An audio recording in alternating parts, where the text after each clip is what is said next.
The squad is probably not big enough, to be honest with you. So whether they look in the January window, if they can bring a few players in, I don't know.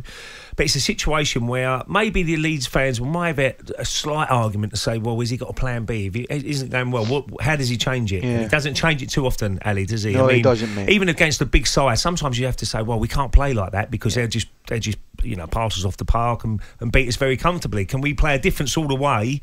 And then when we're playing teams around us, then we can go out expensive football and really press high and so that's probably the only argument you could probably have if you're a Leeds fan. But certainly they're certainly in a relegation battle at the moment because there's teams behind them who are going to be fighting for their lives as well. But yeah, I mean, I wouldn't be too worried yet if you're a Leeds fan. Yeah, I mean, I'm with you, Ray. It worked for them last year, Ali, didn't it? Yeah, it did. It absolutely did. But I mean, it's a really valid point Ray's making there because you think about it, mate. Whether you like it or not, that's 10 goals they've shipped to Manchester City and Chelsea. I mean, you've got absolutely no chance. You've got no chance of winning games of football if defensively you're losing that amount of goals. Now, and we can sit here and say, yep, and they are a great watch. I love watching them, particularly last year. They're a great watch. But can they play the same way, Ray, without key players? It certainly looks as though they can't because they're missing key players. Of course they are. I mean, your top goal scorer, Bamford, Phillips and people like that, they're vital to Leeds.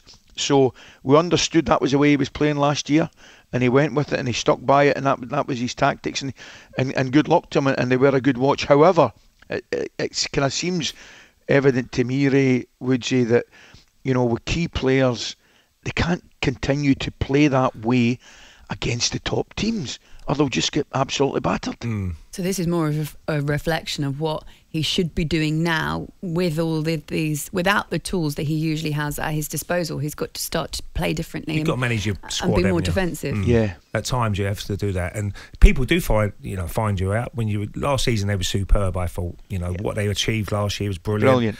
A little bit, you could say a little bit like Sheffield United. Do you remember when they come into the Premier League and they played that and the three at the back and the overlapping centre halves and people going, wow, look at this is brilliant. Then people found them out a little bit this following season and obviously they went down. So, but I think Leeds, with the squad they have, and if they can strengthen a little bit in January, I think they will have a little bit of money to spend. Then I think they'd be fine. I think there's 3 worse teams than Leeds in the Premier League. Who are they? At the moment, you've got to look at Norwich. Just can't score. They're desperate for a striker up front. And I watched them against Wolves at Carrow Road, and they played really well.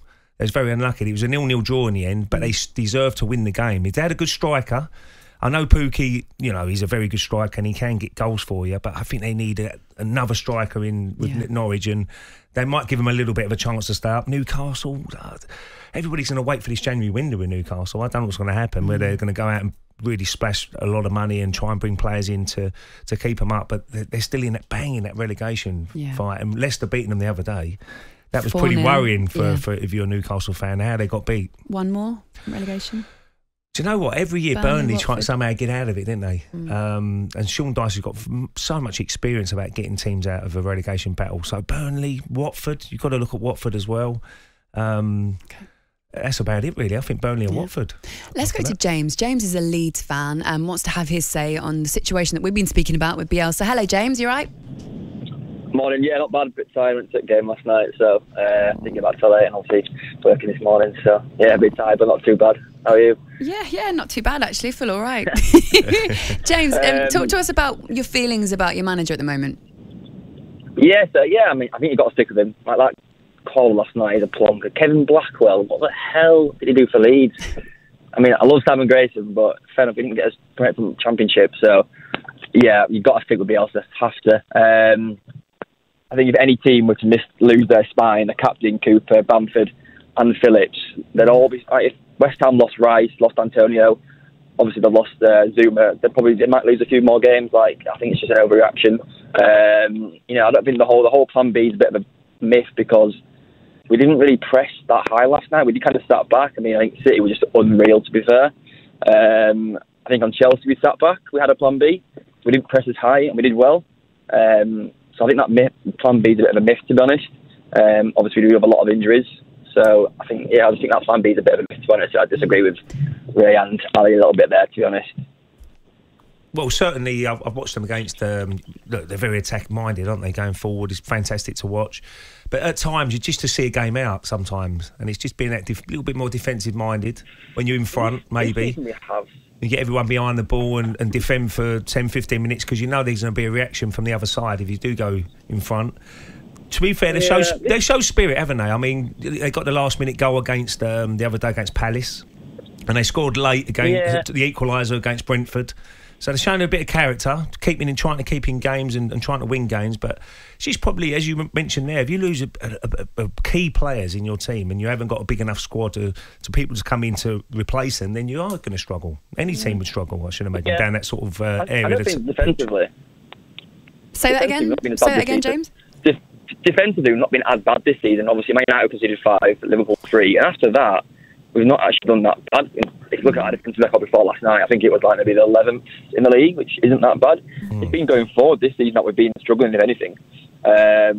Obviously, I know Chelsea conceded 3, but there was 2 penalties last night, 7. But I don't think defensively this season we have been as bad as we were last season. James, do you feel it's more like, look, just hold on for as much as you can, get some of those players back, maybe invest if there's any money to invest in the January window, and this season you kind of accepting it's not going to be as good as it was next season, but if you can just stay up, you can then focus and replenish the side for the next season. Yeah, 100%. I'll take 17th right now. I mean, I think as fans and as pundits, probably everyone's fickle because obviously after Saturday's performance against Chelsea, everyone bet was saying, we'll stay up after that performance, and obviously after last night, we're going down. So it's just like anyone can lose 7-0 to City. Obviously, it's still embarrassing to lose 7-0, but anyone can lose 7-0 to City to an extent. Chelsea lost 5-6-0 before to City. So I just think it's just one of them games, and it just has to on Saturday really. Yeah. All right, James. Brilliant call. Thanks so much. Have a lovely morning as well.